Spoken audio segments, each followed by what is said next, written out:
ನಮಸ್ಕಾರ ಎಲ್ಲರಿಗೂ, welcome to simple fashion tech channel. ಇವತ್ತು ನಾನು ಪ್ರಿನ್ಸಸ್ ಕಟ್ ಕುರ್ತಿ ಕಟ್ಟಿಂಗ್ ಮತ್ತು ಸ್ಟಿಚಿಂಗ್ ಹೇಳ್ಕೊಡ್ತಾ ಇದ್ದೀನಿ. ಬನ್ನಿ ಮಾರ್ಕ್ ಮಾಡೋಣ. ಇದಕ್ಕಾಗಿ ನಾನು 3 ಮೀಟರ್ ಕಾಟನ್ ಫ್ಯಾಬ್ರಿಕ್ ತೊಗೊಂಡಿದ್ದೀನಿ. ಫಸ್ಟಿಗೆ ನಾನು ಡಿಸೈನ್ ನೋಡಿಕೊಂಡು ಫೋಲ್ಡ್ ಮಾಡ್ಕೊಳ್ತಾ ಇದ್ದೀನಿ.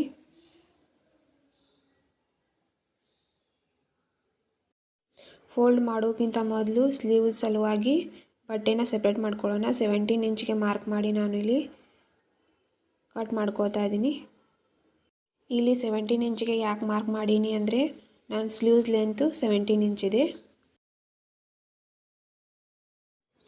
ಈಗ ಉಳಿದಿರೋ ಬಟ್ಟೆನ 4 ಫೋಲ್ಡಲ್ಲಿ ಮಡ್ಚ್ಕೋತಾ ಇದ್ದೀನಿ. ನೋಡ್ಬೋದು, ಡಿಸೈನ್ ನೋಡಿಕೊಂಡು ಮಡ್ಚ್ಕೋಬೇಕು, ಇಲ್ಲಾಂದರೆ ಉಲ್ಟಾ ಸೀದಾ ಬಂದುಬಿಡುತ್ತೆ. ಈಗ ಫೋಲ್ಡ್ ಮಾಡೀನಿ. 4 ಫೋಲ್ಡಲ್ಲಿ ಇದೆ. ಇದು ಫೋಲ್ಡ್ ಮಾಡಿದ ಸೈಡು ನನ್ನ ಕಡೆ ಇದೆ. Kurti ready length 45 plus 2 inch margin ತೊಗೋತಾ ಇದ್ದೀನಿ. ಶೋಲ್ಡರು 13 ಇಂಚಿದೆ, ಅದರ ಅರ್ಧ 6.5 ಇಂಚಿಗೆ ಮಾರ್ಕ್ ಮಾಡ್ತಾ ಇದ್ದೀನಿ. ಆರ್ಮೋಲ್ನು 6.5 ಇಂಚ್ ತೊಗೊಳ್ತಾ ಇದ್ದೀನಿ.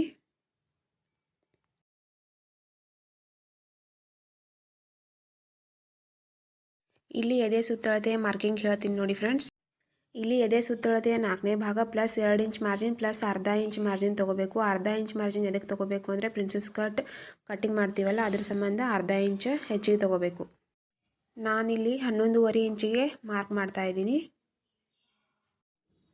ಇಲ್ಲಿ ನಡದ ಉದ್ದ ಮಾರ್ಕ್ ಮಾಡ್ತಾ ಇದ್ದೀನಿ. ನಡದ ಉದ್ದ 14 ಇಂಚ್, ಆಮೇಲೆ ಸೊಂಟದ ಉದ್ದ 20 ಇಂಚಿಗೆ ಮಾರ್ಕ್ ಮಾಡ್ತಾ ಇದ್ದೀನಿ.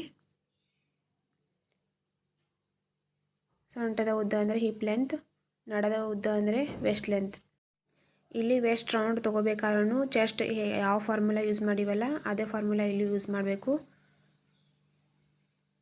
ನಾನಿಲ್ಲಿ 10.5 ಇಂಚಿಗೆ ಮಾರ್ಕ್ ಮಾಡ್ತಾ ಇದ್ದೀನಿ. ಮತ್ತು ಸೊಂಟದ ಸುತ್ತಳತೆನೂ ಸೇಮ್ ತೊಗೋಬೇಕು. ಸೊಂಟದ ಸುತ್ತಳತೆಯ 4ನೇ ಭಾಗ plus 2 inch margin plus 1/2 inch margin ತೊಗೋಬೇಕು. ನಿಮ್ಮದು ಯಾವುದೇ ಸೈಜ್ ಇದ್ರೂ ಇದೇ ಫಾರ್ಮುಲಾ ಯೂಸ್ ಮಾಡಬೇಕು. ಇವು 3 ಪಾಯಿಂಟನ್ನು ಕೂಡಿಸ್ಕೋತಾ ಇದ್ದೀನಿ ಕ್ರಾಸಲ್ಲಿ ಗೆರೆ ಎಳ್ಕೊಂಡು.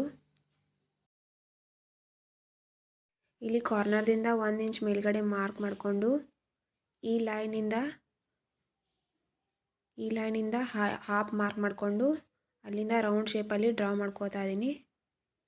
ಇದು ಆರ್ಮೋಲ್ ರೌಂಡ್. ಮತ್ತು ಅರ್ಧ ಇಂಚ್ ಒಳಗಡೆಯಿಂದ ಫ್ರಂಟ್ ಆರ್ಮೋಲ್ ಶೇಪನ್ನು ಹಾಕ್ಕೊಳ್ತಾ ಇದ್ದೀನಿ.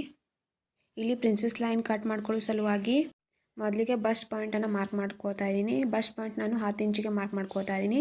ಸ್ಮಾಲ್ ಸೈಜ್ ಇದ್ದರೆ 9.5, ಹೆವಿ ಸೈಜ್ ಇದ್ದರೆ 10.5 ತೊಗೊಳ್ಳಿ. ಮತ್ತು ಅಲ್ಲಿಂದ ವಿಡ್ತ್ ನಾನು 4 ಇಂಚ್ಗೆ ಮಾರ್ಕ್ ಮಾಡ್ಕೋತಾ ಇದ್ದೀನಿ. ಆರ್ಮೋಲ್ ಮಾರ್ಕ್ ಮಾಡಿವಲ್ಲ ಅಲ್ಲಿಂದ ಹಾಫ್ ಮಾಡಿಕೊಂಡು ಕರು ಶೇಪಲ್ಲಿ ಈ ಬಸ್ಟ್ ಪಾಯಿಂಟನ್ನು ಕರು ಶೇಪಲ್ಲಿ ಜಾಯಿಂಟ್ ಮಾಡ್ಕೋಬೇಕು.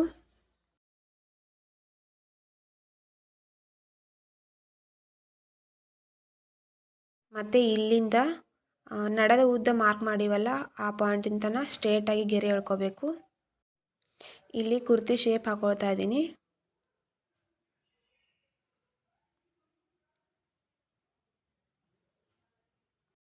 ನೋಡಿ, ಬಾಟಮ್ ತನಕ ಈ ಥರ ಶೇಪ್ ಹಾಕ್ಕೋಬೇಕು.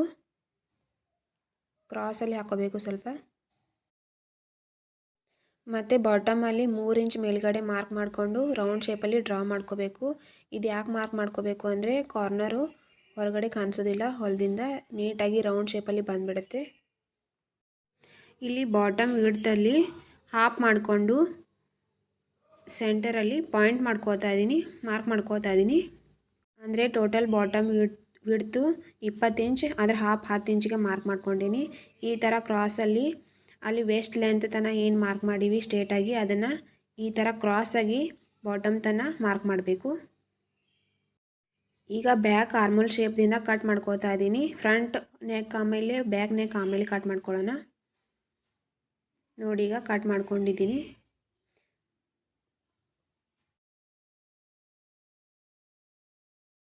ಈಗ ಫ್ರಂಟ್ ಆರ್ಮೋಲ್ ಶೇಪನ್ನು ಕಟ್ ಮಾಡ್ಕೊಳ್ಳೋಣ. ಅದಕ್ಕಾಗಿ ನಾನು ಬ್ಯಾಕ್ ಪಾರ್ಟನ್ನು ಸ್ವಲ್ಪ ಮಡ್ಚ್ಕೋತಾ ಇದ್ದೀನಿ. ಈಗ ಫ್ರಂಟ್ ಆರ್ಮೋಲ್ ಶೇಪನ್ನು ಕಟ್ ಮಾಡ್ಕೊಂಡಿದ್ದೀನಿ. ಈಗ ಮತ್ತೆ ನಾನು ಬ್ಯಾಕ್ ಪಾರ್ಟನ್ನು ನೀಟಾಗಿ ಜೋಡಿಸ್ಕೊಂಡು ಪ್ರಿನ್ಸಸ್ ಲೈನ್ ಏನು ಡ್ರಾ ಮಾಡಿವಲ್ಲ ಆ ಮಾರ್ಕಿನ ಮೇಲೆ ಕಟಿಂಗ್ ಮಾಡ್ಕೊಳ್ಳೋಣ. ಬ್ಯಾಕ್ ಪಾರ್ಟ್ ಮತ್ತು ಫ್ರಂಟ್ ಪಾರ್ಟ್ ಎರಡು ಕಟಿಂಗ್ ಮಾಡ್ಕೊಳ್ಬೇಕು. ನೋಡಿ ಈ ಥರ ಬಂದಿದೆ. ಇದು ಮೇಲ್ಗಡೆದು ಫ್ರಂಟ್ ಪಾರ್ಟ್, ಕೆಳಗಡೆದು ಬ್ಯಾಕ್ ಪಾರ್ಟ್. ಫ್ರಂಟ್ ಪಾರ್ಟನ್ನು ತೆಗೆದಿಟ್ಕೊಳ್ತಾ ಇದ್ದೀನಿ. ಇಲ್ಲಿ ತೋರಿಸ್ಕೊಡ್ತಾ ಇದ್ದೀನಿ ನೋಡಿ ಯಾವ ಥರ ಸ್ಟಿಚ್ ಮಾಡಬೇಕು ಅಂತ.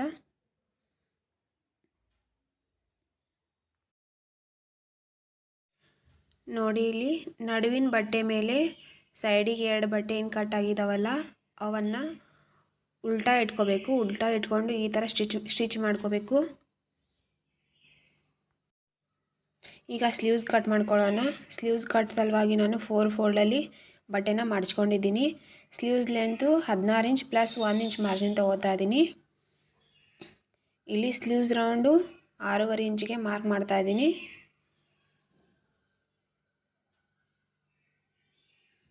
ಡೌನಿಂಗು 3 ಇಂಚ್, ಆಮೇಲೆ ಬಗಲ ಅಂದರೆ armhole 7 inch plus 1 inch margin. ಅಂದರೆ ಈ ಥರ ಶೇಪ್ ಹಾಕ್ಕೋಬೇಕು. ಇದು back armhole shape. Front armhole ಶೇಪನ್ನು ಆಮೇಲೆ ಕಟ್ ಮಾಡ್ಕೊಳ್ಳೋಣ.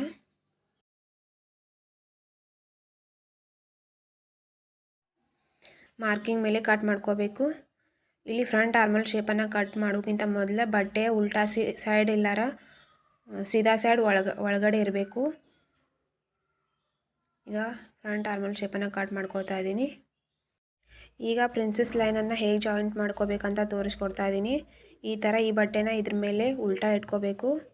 ಉಲ್ಟಾ ಇಟ್ಕೊಂಡು ಫ್ರಂಟಿಂದ ಈ ಥರ ಸ್ಟಿಚ್ ಹಾಕ್ಕೋಬೇಕು.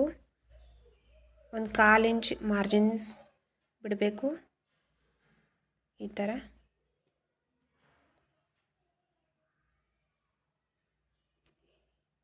ಥರ ಬಟ್ಟೆನ ಜಾಯಿಂಟ್ ಮಾಡ್ಕೊತ ಹೋಗಬೇಕು.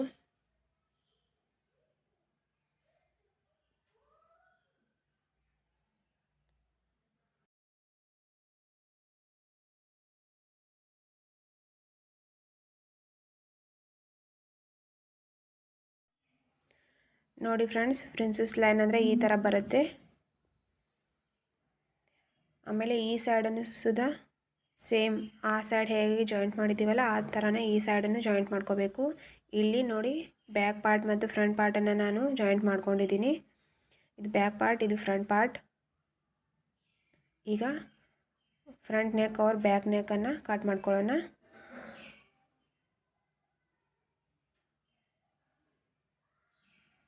ನೋಡಿ ಈ ಥರ ಫ್ರಂಟ್ और ಬ್ಯಾಕ್ ಪಾರ್ಟನ್ನು ಒಂದ್ರ ಮೇಲೆ ಒಂದು ನೀಟಾಗಿ ಇಟ್ಕೊಂಡು ಇಲ್ಲಿ ನೆಕ್ ವಿಡ್ತ್ ನಾನು 3 ಇಂಚಿಗೆ ಮಾರ್ಕ್ ಮಾಡ್ತಾ ಇದ್ದೀನಿ. ಆಮೇಲೆ front neck depth 6 inch, back neck depth 4 ಇಂಚಿಗೆ ಮಾರ್ಕ್ ಮಾಡ್ತಾ ಇದ್ದೀನಿ. ಮತ್ತು ಇದನ್ನು ಸ್ಕ್ವೇರ್ ಹಾಕ್ಕೊಂಡು ರೌಂಡ್ ಶೇಪಲ್ಲಿ ಡ್ರಾ ಮಾಡ್ಕೋತಾ ಇದ್ದೀನಿ.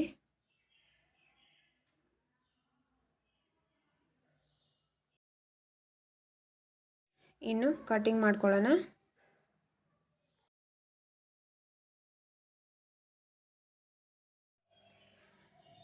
ಇಲ್ಲಿ ಕಟಿಂಗ್ ಮಾಡ್ಕೊಂಡಿದ್ದೀನಿ ಬ್ಯಾಕ್ ನೆಕ್ ಮತ್ತು ಫ್ರಂಟ್ ನೆಕ್ಕನ್ನು. ಇದು ಬ್ಯಾಕ್ ನೆಕ್, ಇದು ಫ್ರಂಟ್ ನೆಕ್. ಈಗ ಫ್ರಂಟ್ ನೆಕ್ಕನ್ನು ಮಾಡ್ಕೊಳ್ಬೇಕಾದ್ರೆ ಒಂದು ಸ್ಟ್ರಿಪ್ಪನ್ನು ತೊಗೊಂಡಿದ್ದೀನಿ. Strip length 7.5 inch, width 5 inch ಇದೆ. ಇದನ್ನು ಈ ಥರ ಇಟ್ಕೋಬೇಕು, ಡ್ರಾ ಮಾಡ್ಕೋಬೇಕು. ನೆಕ್ ಯಾವ ಥರ ಇದೆ ಅದ್ರ ಮೇಲೆ ಡ್ರಾ ಮಾಡಿಕೊಂಡು ಇಲ್ಲಿ 1 ಇಂಚನ್ನು ಮಾರ್ಜಿನ್ ಬಿಡಬೇಕು. ಮಾರ್ಜಿನ್ ಬಿಟ್ಟು ರೌಂಡ್ ಶೇಪಲ್ಲಿ ಈ ಥರ ಕಟ್ ಮಾಡ್ಕೋಬೇಕು. ಇಲ್ಲಿ ತೋರಿಸ್ಕೊಡ್ತಿದ್ದೀನಿ ಹೇಗೆ ಜಾಯಿಂಟ್ ಮಾಡಬೇಕು ಅಂತ. ನೋಡಿ ಈ ಥರ ಜಾಯಿಂಟ್ ಮಾಡ್ಕೋಬೇಕು.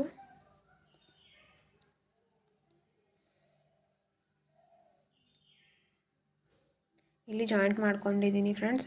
ಇದನ್ನು ಒಂದು ಸ್ವಲ್ಪ ಅಲ್ಲಲ್ಲಿ ಕಟ್ ಮಾಡ್ಕೋಬೇಕು, ಯಾಕಂದರೆ ಇಲ್ಲಿ ರೌಂಡ್ ಬಂದಲ್ಲೇ ಹೊರಳಂಗಿಲ್ಲ, ಅದರ ಸಂಬಂಧ. ಆಮೇಲೆ ಒಂದು ಸ್ವಲ್ಪ ಡಬಲ್ ಫೋಲ್ಡ್ ಮಾಡಿ ಒಳಗಿನ ಬಾಜು ಇದನ್ನು ಮಡಿಚ್ಕೊಂಡು ಮ್ಯಾಗೆ ಸ್ಟಿಚ್ ಹಾಕೋಬೇಕು. ಪೂರ್ತಿ ರೌಂಡಲ್ಲಿ ಈ ಥರ ಸ್ಟಿಚ್ ಹಾಕೋಬೇಕು. ಇಲ್ಲಿ ಫ್ರಂಟ್ ನೆಕ್ಕನ್ನು ಸ್ಟಿಚ್ ಹಾಕ್ಕೊಂಡಿದ್ದೀನಿ. ನೋಡಿ ಈ ಥರ ಬಂದಿದೆ. ಇದು ಬ್ಯಾಕ್ ಪಾರ್ಟ್, ಇದನ್ನು ರೆಡಿ ಮಾಡ್ಕೊಂಡಿದ್ದೀನಿ. ಬ್ಯಾಕ್ ಪಾರ್ಟನ್ನು ಫ್ರಂಟ್ ಪಾರ್ಟ್ ಮೇಲೆ ಉಲ್ಟಾ ಇಟ್ಕೊಂಡು ಈಗ ಶೋಲ್ಡರ್ ಜಾಯಿಂಟ್ ಮಾಡ್ಕೋಬೇಕು. ಒಂದು 1/2 ಇಂಚನ್ನು ಮಾರ್ಜಿನ್ ಬಿಟ್ಟು ಡಬಲ್ ಸ್ಟಿಚ್ ಹಾಕೋಬೇಕು.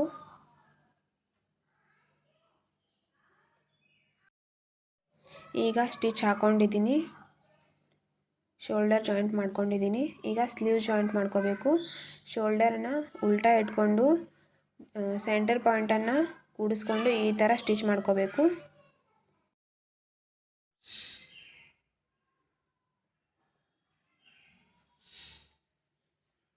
ಇಲ್ಲಿ ಸ್ಲೀವ್ಸನ್ನು ಜಾಯಿಂಟ್ ಮಾಡ್ಕೊಂಡಿದ್ದೀನಿ. ಇಲ್ಲಿ ಬಾಟಮ್ ರೌಂಡ್ ಹೇಳ್ತೀನಿ ನೋಡಿ ಫ್ರೆಂಡ್ಸ್. ಬಾಟಮ್ ರೌಂಡು ಒಂದು ಸೈಡಲ್ಲಿ 20 ಇಂಚ್ ಬಂದಿದೆ, ಅಂದರೆ 2 ಸೈಡು 40 ಇಂಚ್ ಫುಲ್ ಅಂಬ್ರೆಲಾ ಬಂದಿದೆ ಇದು. ಇನ್ನು ಇಲ್ಲಿ 2 ಇಂಚ್ ಮಾರ್ಜಿನ್ ಬಿಟ್ಟು ಬಾಟಮ್ ತನಕ ಈ ಥರ ಸ್ಟಿಚ್ ಮಾಡ್ಕೋಬೇಕು. ಮತ್ತು ಕೆಳಗಡೆ ಡಬಲ್ ಫೋಲ್ಡ್ ಮಾಡಿ ಪೂರ್ತಿ ರೌಂಡಲ್ಲಿ ಈ ಥರ ಫೋಲ್ಡ್ ಮಾಡಿ ಸ್ಟಿಚ್ ಹಾಕೋಬೇಕು. ನೋಡಿ ಫ್ರೆಂಡ್ಸ್, ಈ ಥರ ಬಂದಿದೆ. ಇದು princess cut kurti. Thank you for watching.